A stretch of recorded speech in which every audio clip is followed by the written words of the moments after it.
सम्मानीय टोंक सवाई माधोपुर के लोकप्रिय सांसद रहे सम्मानीय सुखबीर सिंह जी जौनाप्रिया का देवधाम जोधपुरिया की धरती पर बोले देवधनी दरबार की, बोलो देव महाराज की। आज के इस कार्यक्रम में मैं समझता हूं समाज का सबसे बड़ा कार्यक्रम होता है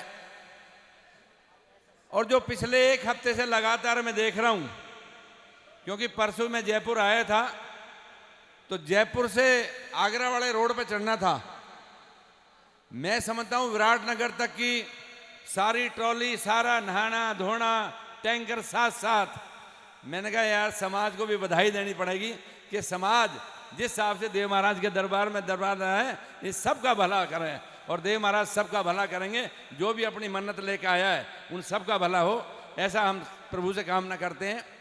आज के इस कार्यक्रम में हम सबके बीच वैसे तो अभी जीआर खटाना की तरफ और इंद्राज की तरफ को पलटी मार गए, लेकिन जिस दिन शुरुआत करी थी उस दिन मैं तो निर्दलीय विधायक था और ये बीजेपी का वरिष्ठ नेता था।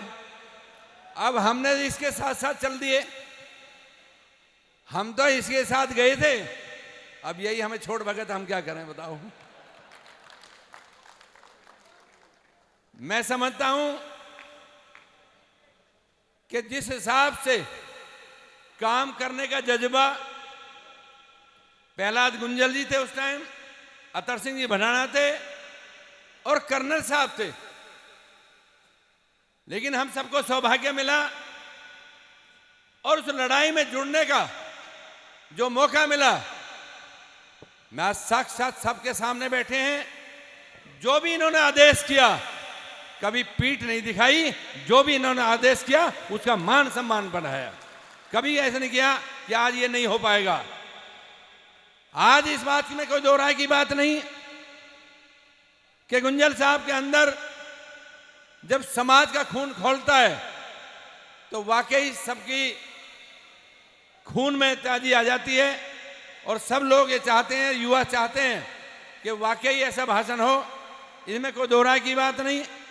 ऐसे हमारे पूर्व विधायक रहे और अभी कांग्रेस के प्रत्याशी सांसद के रहे, हो सकता है जीत जाते, मैं भी जीत जाते, दोनों साथ साथ जाते, लेकिन कुछ की बात है। अभी माननीय कह रहे थे देव कॉलेज के मालिक, कह रहा जी मैं भी यहीं, कोई बात नहीं, जिस दिन किस्मत में होगी ना कोई नहीं रोकेगा, भगा ही चला जाएगा सीधा, किस्मत की इंतजार कर। ऐसे हमारे माननीय प्रहलाद जी गुंजल साहब, हमारे पूर्व विधायक माननीय जीआर जी खटाना साहब, तो खटाने की वैसे थोड़ी ध्यान रखना पड़ा है मुझे, मैं क्या करूं, दो रोटी भी खानी पड़े ना, और गुंजल साहब रोटी ना मिला अगर ये ना हो तो इसलिए हाँ वही बात है, इनका ध्यान रखना पड़ता है। और जिस क्षेत्र से मैंने राजनीति शुरुआत करी, ऐसे हमारे छोटे भाई ये दोनों तो रह गए उधर ही और मेरे को धक्का मार के पहुंचा दिया इधर, क्योंकि विराटनगर मेरे क्षेत्र में ही पड़ता था। नहीं, इंद्राज जी ने कहा आप आगे बढ़ो, मैं यहाँ रहता हूँ, मैं कहा चल कोई बात ना। ऐसे हमारे छोटे भाई इंद्राज जी, मंच पे बैठे सभी हमारे विधायकगण, पूर्व विधायकगण, और आप सबने एक बात रखी कि जब हमारे एक प्रधान जी आए यहाँ, जो लांगड़ी इनका राज ज्यादा हो रहा है यहाँ पर, फूलचंद लांगड़ी, उसके साथ में मैंने एक पेड़ और लगा दिया। मैंने कह रहा लांगड़ी तुझे प्रधान बना दूं, बोला बना दे। अब जब प्रधान की गुंजल साहब इसको बनाया तो बीडीओ एक लेडीज थी, वो बीडीओ आई मेरे पास, कह रही सर मैं आपसे कुछ कहना चाहती हूँ। क्या? कह रही सर मुझे डर लग रहा है। मैं क्यों? बोला प्रधान जी कह रहे हैं शाम को कुछ और और सुबह कुछ और। मैं कहा चिंता मत कर, मैं बैठा हूँ, नहीं है। तब अरे बीडीओ अधिकारी डर गए, कह रहा शाम की, मैं कहा शाम की शाम को रही, तुम्हें सुबह ही तो मिलना है, शाम को मिलना ही नहीं है तो सुबह मिलना। ऐसे हमारे जिनके गुंजल साहब का भाषण तो है ही है, नहीं इसके लिए भी दुनिया तरसती है कि दो शब्द अभी भी आप चॉइस रखोगे कि 2 शब्द तो बुलवाओ, बोलेगा, ऐसी बात नहीं है। आज तोता बोलने लगा बहुत जोरदार। हमारे पूर्व अध्यक्ष माननीय सुरज्ञान जी, आज की डेट में जिस हिसाब से पूरे मंदिर का कार्यक्रम चला रहे हैं, ऐसे हमारे कर्मठ और योगशील हमारे फूलचंद लांगड़ी जी, और एक युवा और दिखाई दे रहा था मुझे, कहीं इधर ही बैठे हैं, ये बैठे युवा, खड़े तो होके दिखा दो एक बार, देखो तो सही युवा को।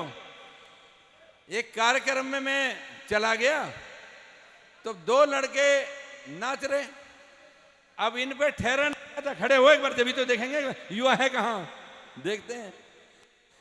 तो उन्होंने क्या करा, पीठ पे ऐसे पैर रखे और ऊपर चढ़ गए। अब ये आगे गिर पड़े।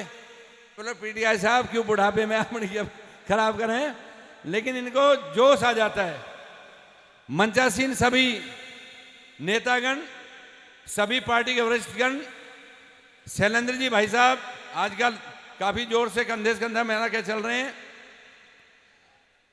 दूर दराज से आए हुए सभी मेरे समाज के बुजुर्गों, नौजवान साथियों, प्यारे बच्चों, हम सबके बीच में एक बच्ची हमारी समाज की बैठी है। अच्छा है, भगवान करे आपको और आगे बढ़ाए। साथियों, बात समाज की आई, जहां तक मुझे सौभाग्य प्राप्त हुआ कि मैं 2 बार सांसद रहा और इसी देवभूमि से रहा। गुंजल साहब, आज से 20 साल पहले भी मैं आता था, हम सबको ये देखना मिलता था कि गांव की इतनी सी रोड थी, वो रोड का रास्ता भी नहीं खुलता था। आज हम ये कह सकते हैं कि आपके देव धाम तक कहीं आने जाने में कोई दिक्कत किसी को नहीं होती।